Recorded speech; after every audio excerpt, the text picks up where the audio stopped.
Tal vez hayas escuchado sobre objetos en dimensiones mayores que nuestro espacio tridimensional, y de las primeras preguntas que se nos puede venir a la mente es cómo se vería un movimiento que ocurre en un objeto de, por ejemplo, 4 dimensiones.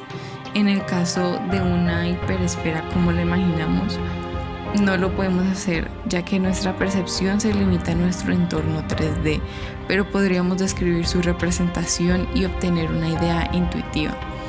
Pero antes del plato fuerte, una entrada. Todo comienza con la creación de los números complejos, y en sus primeros años los matemáticos los usaban en la resolución de ecuaciones cúbicas.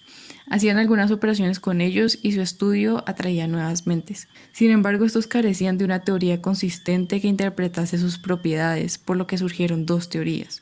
Una que conllevaba la asociación de estos a la interpretación geométrica, y la otra extendía el concepto de número que se tenía en el álgebra existente. Así se llegó al establecimiento de los números complejos como la extensión de los números reales. Una de sus representaciones es mediante el par ordenado, donde A es la parte real y B la imaginaria. Tiene forma de vector, ¿no? Así es, en el plano complejo representa un vector y somos capaces de representar rotaciones con ellos.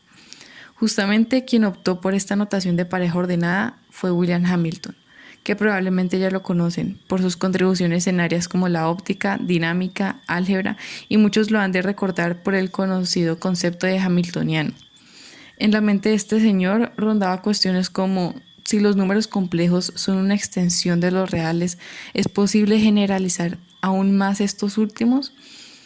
Es decir, le picaba la idea de extender los complejos a un número mayor de dimensiones, ya no solo el plano.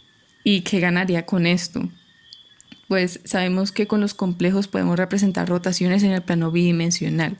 El extenderlos representaría rotaciones y movimientos de vectores en el plano tridimensional. Tendría en sus manos una herramienta poderosa para formular leyes de la física y describir el movimiento de los cuerpos rígidos en el espacio. Con este interrogante andaba Hamilton una mañana paseando con su esposa en el puente de Brougham, cuando una idea apareció en su cabeza. Debía usar cuádruplos y no tripletas, pues en los últimos años había estado intentando referirse al espacio tridimensional de forma similar que los pares ordenados al bidimensional. Pero el problema era que al multiplicar no se cumplían las propiedades de los complejos. Es entonces que su repentina idea lo impulsó a escribir la fórmula fundamental de la que nacerían los cuaterniones. Al fin estos sí cumplirían con las propiedades de los complejos. Veamos algunas. El eje real está contenido entre de los cuaterniones, ya que estos son una extensión de los números reales. Cuando A es igual a 0, los consideramos imaginarios puros. La suma y el producto se hacen con la aritmética que ya conocemos de los complejos. La suma término a término de cada coordenada. El producto, asimismo, componente a componente. De la fórmula fundamental también tenemos la tabla de multiplicación. Además, aquí el producto es asociativo, más no conmutativo. El conjugado de un cuaternión va a tomar esta forma donde se invierte el signo. Y el valor absoluto, como lo conocíamos, es la raíz de la suma de los componentes al cuadrado. Este nuevo álgebra de los cuaterniones cumple con sus propiedades fundamentales a excepción de la conmutatividad, y este pequeño detalle dio inicio a nuevas álgebras donde esta propiedad no era necesaria. Ahora, para tener una idea visual de los cuaterniones, recordemos las rotaciones que ya conocemos. Un cuerpo rígido tiene una rotación relativa respecto a un eje de referencia y se da a partir de los vectores. Para una rotación bidimensional se busca girar un punto respecto a un eje, así que lo tenemos que proyectar en un marco tridimensional. Pues necesitamos el eje perpendicular al plano para que sea el eje de giro. Vemos la rotación como la acción que produce la multiplicación de cierto número complejo sobre un punto o un vector. O sea, si multiplicamos -1 por el complejo a más bi, obtenemos el nuevo complejo menos a menos bi. Es decir, que se ha rotado a más bi un ángulo de 180 grados. Para una rotación de 90 grados equivaldría a multiplicar el vector por i. Asimismo, cuando multiplicamos dos complejos, o sea, dos vectores, podemos pensar a z como una función que actúa sobre w, estirándolo o rotándolo. Pero conocemos también otros vectores j y k. Si ahora hacemos respecto a j, si multiplicamos a más bi por j, nos va a dar aj menos b por i por j. Por la tabla de multiplicación sabemos que i por j va a ser k. Teniendo esto en mente, usemos un poco la idea de la proyección estereográfica, la cual nos permite proyectar una esfera en un plano, trazando una recta desde P, siendo como hemisferio norte, hasta el punto A en el plano. La intersección de esa recta PA con la superficie de la esfera nos da el punto correspondiente en el plano de proyección. Una característica que obtendremos es que las circunferencias sobre la superficie esférica que no pasan por el punto P se proyectan como circunferencias y las que sí serán rectas.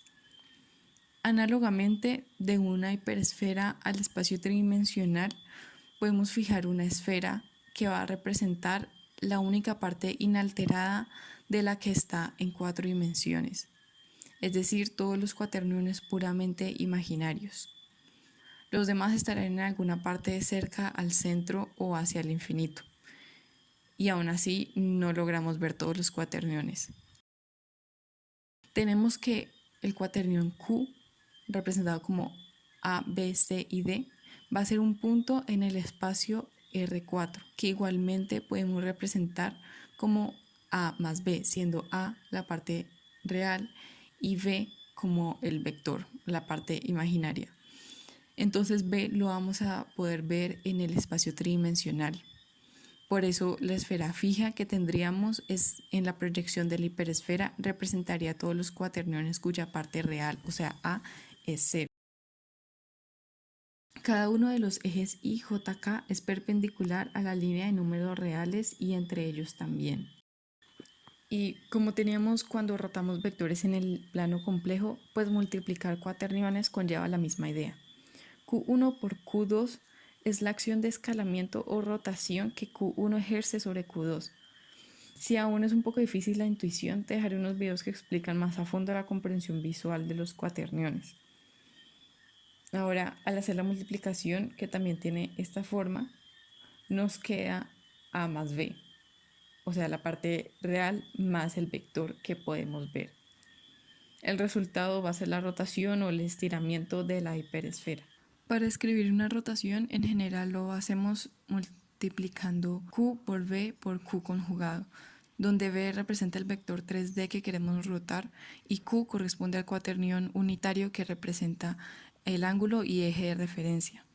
Q estará descrito en términos del ángulo, de esta forma: coseno de teta más seno de teta por xy más yj más zk, donde distinguimos las partes reales y la parte vector.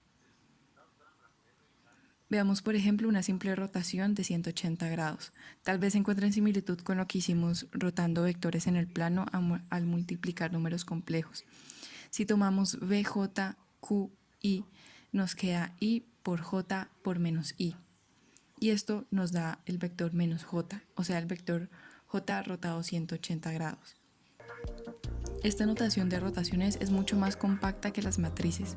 No usamos funciones trigonométricas al multiplicar y es más simple combinar dos rotaciones usando el producto de cuaterniones. Es por eso que su importancia es mayormente palpable en la robótica, ingeniería o desarrollo de videojuegos y animaciones.